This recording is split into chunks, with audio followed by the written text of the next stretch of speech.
Pemirsa, Presiden dan Wakil Presiden terpilih Prabowo Gibran makin intens bersafari ke sejumlah tokoh partai politik untuk mengamankan jalannya pemerintahan 5 tahun ke depan. Apakah Prabowo tidak akan menyisakan parpol lain untuk menjadi oposisi? Inilah Top Review.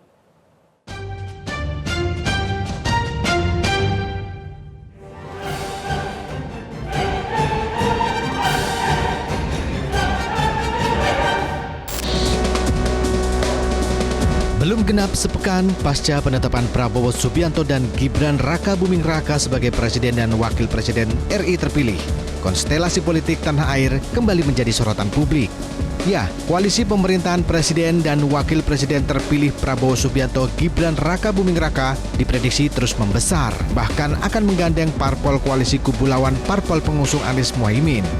Kunjungan balasan Ketua Umum Partai Nasdem Surya Paloh ke kediaman Prabowo Subianto di Kertanegara dan kunjungan Prabowo ke DPP Partai Kebangkitan Bangsa seolah menjadi sinyal akan bergabungnya Partai Nasdem dan PKB ke dalam koalisi pemerintahan Prabowo Gibran.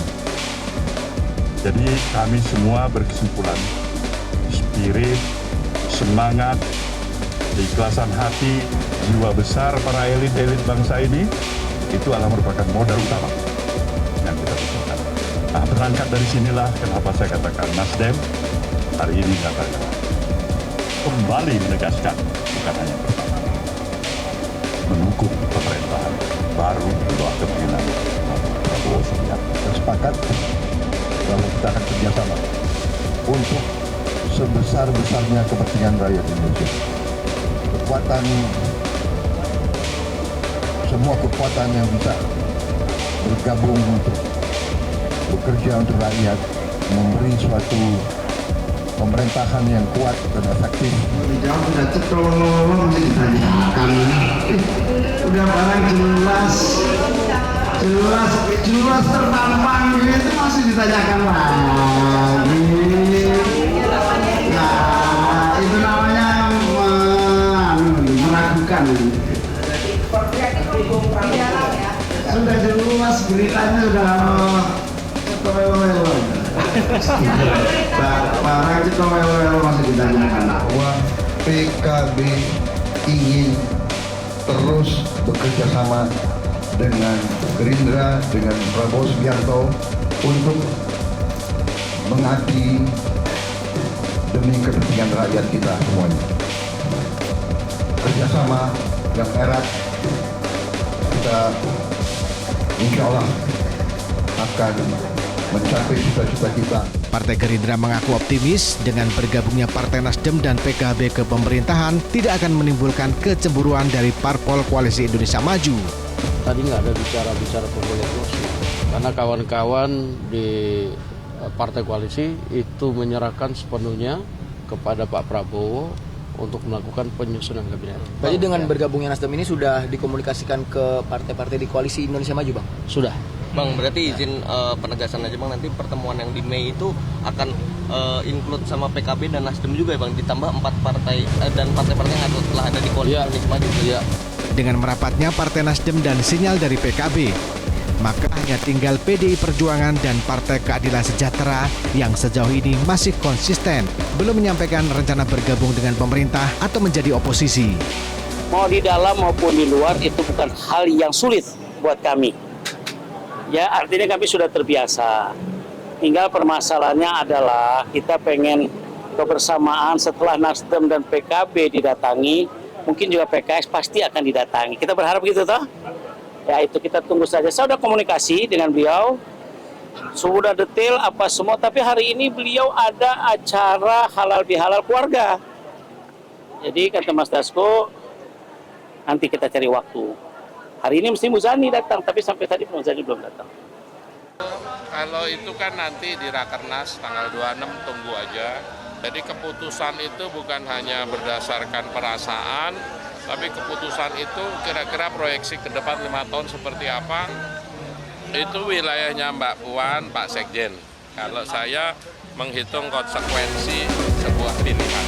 Banyak pihak menyarankan PKS dan PDIP lebih baik berada di luar pemerintahan Prabowo Gibran sebagai oposisi agar bisa melakukan check and balances dalam pemerintahan 5 tahun ke depan.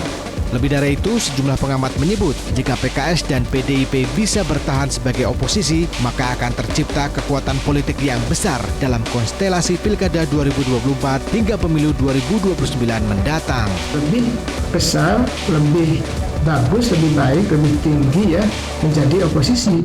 Karena ketika PDIP menjadi oposisi, itu menjadi sesuatu yang bagus, sesuatu yang positif. Nah, untuk menjaga check and balances. Dan PKS ya, saya sih melihat bagusnya juga di oposisi juga. Jadi kalau nanti pemerintahannya itu Prabowo Gibran kuat dan oposisinya misalkan ada PDIP dengan PKS, itu menurut saya sesuatu yang bagus, sesuatu yang positif saja. Dan ke depan ya, bisa terjadi check and balances. Misalnya ya, ternyata yang di luar pemerintahan adalah PKS dan PDI Perjuangan. Ini menurut saya akan baik buat Indonesia karena ada kesempatan terjadi rekonsiliasi ideologis antara nasionalis dan Islam. Itu kalau selama ini kan persepsi publiknya kan dipisahkan tuh, atau sering sekali dibentur-benturkan. Tapi kalau kemudian ini PKS yang kanan banget gitu ya, kemudian PDI Perjuangan yang kiri banget berada di luar pemerintahan, kemudian ada reuni atau rekonsiliasi ideologis, di 2029 kekuatan ini harus dipertimbangkan sebagai sebuah kekuatan yang akan besar. Namun harapan tak selalu sesuai dengan kenyataan. Ya, Partai Gerindra mengklaim sudah melakukan penjajakan dan komunikasi dengan elit PDIP dan PKS yang bukan tidak mungkin akan bergabung di gerbong pemerintahan Prabowo Gibran. Komunikasi itu sedang kita bangun, komunikasi itu sedang kita rencanakan insya Allah. Jadi sudah ada komunikasi dengan siapa Pak, kalau boleh tahu, dengan PDIP? Ya, dengan Ibu Puan, komunikasinya baik, dengan teman-teman elit PDIP juga pembicaranya baik. Pertemuannya sudah ada untuk pertemuan untuk pertemuan dengan PDIP, Bu Mega misalnya. Sudah ada dari Pak Prabowo sendiri, sudah ada obrolannya?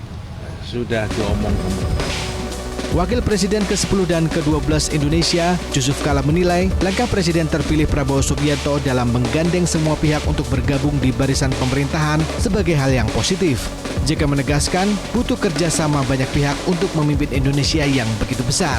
Namun JK mengingatkan tetap diperlukan oposisi guna mengoreksi pemerintahan yang berkuasa. Ya itu cara yang bagus. Jadi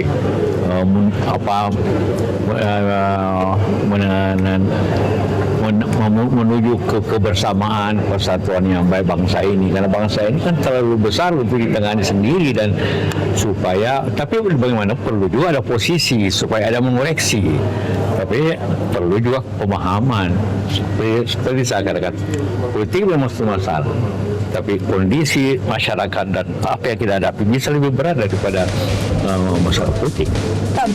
Gabungan partai pendukung pemerintahan Prabowo Gibran yang berada di Senayan adalah Golkar, Gerindra, Demokrat, dan PAN.